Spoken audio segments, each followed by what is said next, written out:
अस्सलाम वालेकुम नाज़रीन, मैं हाँ तुहाडी होस्ट कायनात मलिक ते अज असां जनाब खूबसूरत एक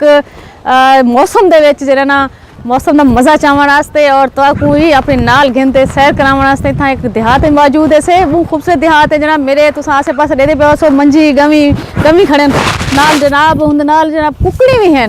ये कुकड़ी भी अपना खेदियां पैन और पिछू सारे बाल भी खेदे वदन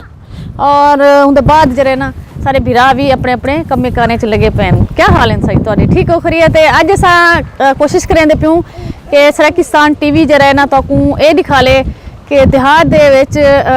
जरे लोग हैं किवें अपनी जिंदगी गुजरेंदे और दूजी गल है कि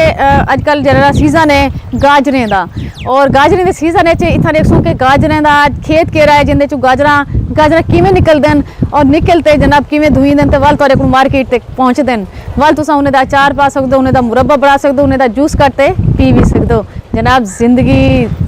सेहत जी है ना जिंदगी के नाल है जनाब, जब सेहत ठीक हो सी तो वल जिंदगी दी रहनाइयां तुम इंजॉय कर सकसो, जिंदगी को इंजॉय कर सकसो, अपने जिम्मेदारियों को अंजाम दे सकसो। खूबसूरत बाल है और इहदे पे ना बड़ा खूबसूरत चाहिए रिवायती सूट पता हुआ है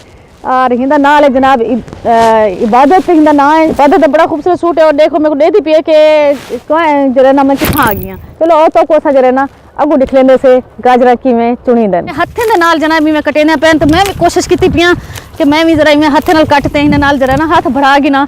अदन रल मिलते मेहनत नाल जरा ना रल मिलते काम करो तो बड़ी मोहब्बत वधदी है ते इतफाक बरकत होंदी है। इत्थों हत्थे नाल कटिया वेंदे हुंदो तू उंदे बाद हिना को कही दी मदद नाल जमीन चो नरम की वेंदी है जमीन।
सो इतना सारे बिराज रहन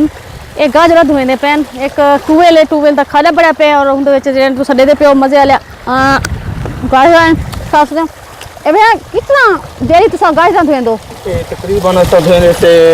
50 60 70 ई लिमिट कहनी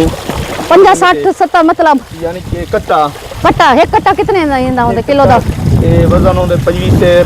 26 सेर 23 सेर यानी कि 2.5 मन हाँ 2.5 मन भी होंदे ज्यादा भी होंदे लोग अच्छा कहनी होंदा 2.5 मन को ज्यादा होंदे घट कहनी होंदा जी 2.5 मन का एक कट्टा होंदे और तकरीबन तुसा डेली कितने कट्टे धो गिंदे हो तकरीबन डेली असा 60 68 54 ई में यानी कि 50 कनु उते तुसा कट्टे 50 कनु उते कट्टे होंदे जरे के ए धोइंदन और इन बाद वाला तुसा इना को मंडी ते गिन वेंदो जी अच्छा मंडी ते गिन वेंदे से ए छाप है उते यानी कि खूबसूरत लगन वास्ते अच्छा ये लेंदे से ही साफ करने से बिल्कुल कपड़े में बने करूं बिली कुर्ता इन रंग बिली में रुता लाल रह बने अच्छा ये उते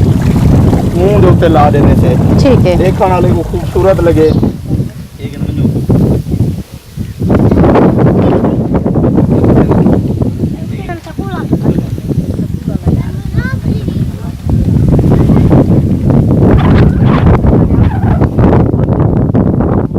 जी नाज़रीन तुसा अज सारा प्रोग्राम जरा इत्थे